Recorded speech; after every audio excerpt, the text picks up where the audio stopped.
Hey guys, முருகப்பெருமானுடைய அறுபடை வீட்டுக்கு உங்களால் போக முடியா? கவலையே படாதீங்க. இந்த ஒரு கோயிலுக்கு நீங்கள் வந்து பாருங்கள். இந்த கோயிலுக்கு நீங்கள் வந்தீங்கன்னா முருகப்பெருமானுடைய அறுபடை முருகனுடைய எல்லா முருகனையுமே வந்து இங்கே நீங்கள் தரிசிக்கலாம். அதாவது அறுபடை முருகன் கோயிலில் முருகன் எந்த ரூபத்தில் இருக்காங்களோ அதே ரூபத்தில் தாங்க இந்த கோயிலுமே வந்து அவதரிச்சிருக்காங்க. நீங்கள் மறக்காமல் இந்த கோயிலுக்கு வந்து பாருங்கள். இந்த கோயில் எங்கே இருக்குன்னா தமிழ்நாட்டில் திருப்பூர் மாவட்டத்தில் அழகுமலை என்னும் ஊரில் தாங்க இந்த கோயில் இருக்குது. இந்த கோயிலுடைய பெயர் தாங்க அழகுமலை முருகன் கோயில். வீடியோ ஸ்கிப் பண்ணாமல் ஃபுல்லாக பாருங்கள். அப்போ தான் இந்த கோயிலுடைய உண்மையான வரலாறு புகழ உங்களுக்கு தெரியும். கோயிலுடைய நுழைவு வாயிலில் மயில் மண்டபம் இருக்கும். ஸோ மயில் மண்டபத்தில் அப்படியே மயில் தரிசிச்சுட்டு நம்ம அப்படியே வந்து மலை ஏற ஸ்டார்ட் பண்ணலாம். இந்த மலைக்கு அழகு மலைன்னு ஏன் பெயர் வந்துச்சு அப்படின்னா, அழகு என்பதன் பொருள் மூக்கு. அதாவது இந்த மலையை நம்ம பார்க்கும் பொழுது மூக்கு வடிவத்தில் இருப்பதனால இந்த மலைக்கு அழகு மலை என பெயர் காரணம் வந்ததாக சொல்கிறாங்க. அது மட்டும் இல்லாமல் இந்த கோயிலுடைய மொத்த படிக்கட்டு பார்த்திங்கன்னா 300 படிக்கட்டு இருக்கும்.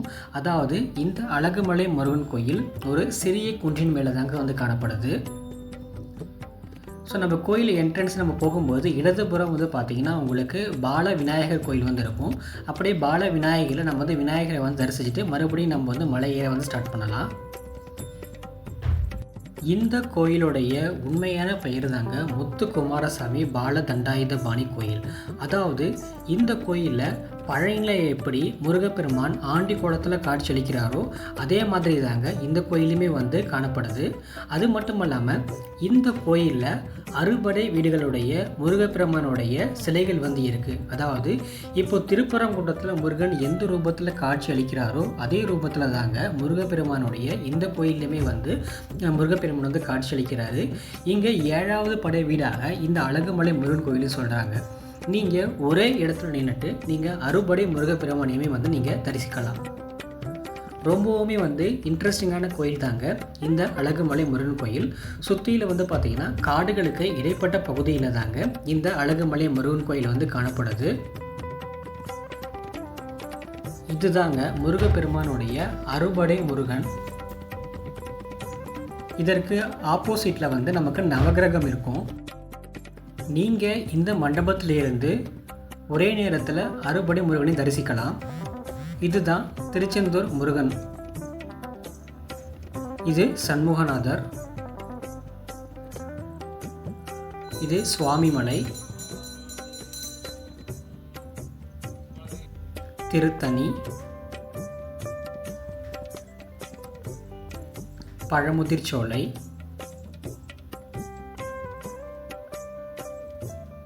முருகனுடைய முதற் வீடான திருப்பரங்குன்றம்.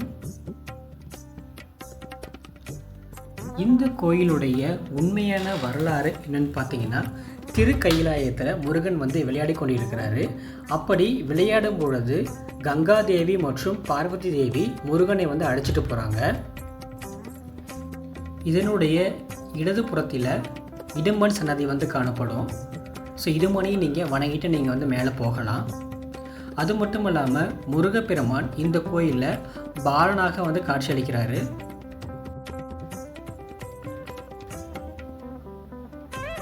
இதுதாங்க முருகப்பெருமான் நமக்கு பாலனாக வந்து காட்சியளிக்கிறார். அதாவது குழந்தை குமாரசாமியை மக்களுக்கு வந்து காட்சியளிக்கிறாரு. அதுக்கப்புறமா கங்காதேவி மற்றும் பார்வதி தேவி முருகப்பெருமானை அழைச்சிட்டு போகிறாங்க. அழைச்சிட்டு போகும்போது சிவபெருமான் முருகப்பெருமான் கிட்ட உனக்கு இந்த 2 தாய்களில் எந்த தாயை வந்து ரொம்ப பிடிக்குன்னு சொல்லிட்டு கேட்குறாரு. அப்படி கேட்கும் பொழுது முருகப்பெருமான் என்ன சொல்கிறாருன்னா அரண் மாதா என்ற பதில்னு சொல்கிறாரு. அரண் என்பதற்கு பொருள்னா வந்து வளர்த்த தாய். அப்போ வளர்த்த தாயின்னு பார்த்தீங்கன்னா பார்வதி தேவி தான் குறிக்கும். அது மட்டும் இல்லாமல் அரணுக்கு மற்றொரு பெயர் தாங்க காக்கும் நீர், அதாவது கங்காதேவியும் குறிக்கும். அப்போ முருகப்பெருமான் என்ன சொல்லியிருக்காருன்னா அந்த ஒரே பதிலில் எனக்கு பார்வதி தேவியும் பிடிக்கும் கங்காதேவியும் பிடிக்குன்னு வந்து ஒரே சொல்ல வந்து எல்லாத்தையுமே வந்து சொல்லிடுறாரு. இதுதாங்க இந்த கோயிலுடைய உற்சவம். இப்போ நம்ம கோயிலுடைய பின்புறத்தில் இருக்கும் பாருங்கள். இந்த கோயில் தாங்க இது ரீசெண்டாக 1984ஆம் ஆண்டு தான் இந்த கோயிலில் வந்து கும்பாபிஷேகம் பண்ணி புதுப்பிச்சிருக்காங்க. இந்த கோயிலில் நீங்கள் மலை மேலேயும் படிக்கட்டில் ஏறி வரலாம். அது மட்டும் இல்லாமல் நீங்கள் 2 வீலர்லேயே வந்து அதுக்கான மலைப்பாதைகள் இருக்கும். அது மூலியமாகவும் நம்ம வரலாம்.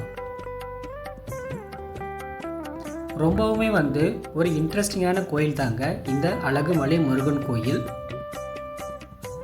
நீங்கள் திருப்பூர் வந்தீங்கன்னா மறக்காமல் இந்த கோயிலுக்கு விசிட் பண்ணுங்கள்.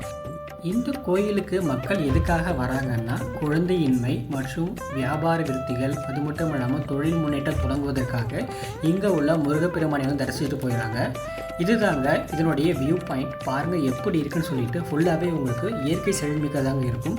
சிறிய குன்றை மீது தான் இந்த முருகன் கோயில் காணப்படுது. பொதுவாக எல்லா முருகன் கோயிலும் மலை குன்றின் மேலே தான் காணப்படும். அதே மாதிரி தாங்க. அது மட்டும் இல்லாமல் இந்த கோயிலுக்கு கிரிவல பாதையுமே இருக்குது. நீங்கள் மறக்காமல் இந்த முருகனை தரிசிச்சுட்டு போங்க. கண்டிப்பாக உங்களுக்கு நல்லது நடைபெறும். அது மட்டும் இல்லாமல் இதுதான் இதனுடைய கொடிக்கம்பம் உங்களுக்கு உள்ளே இருக்குது. பட் ஆனால் உள்ளே நம்மளால் வீடியோ எடுக்க முடியல. ஸோ அதனால தான் நான் வெளியே உங்களுக்கு நான் காமிக்கிறேன். இது பாருங்கள், ஒரே கல்லுலேயே முருகனுடைய வேலை செதுக்கியிருக்காங்க. மறுபடியும் சொல்கிறேன், மறக்காமல் நீங்கள் இந்த கோயிலுக்கு முருகப்பெருமானை தரிசிச்சுட்டு போங்க.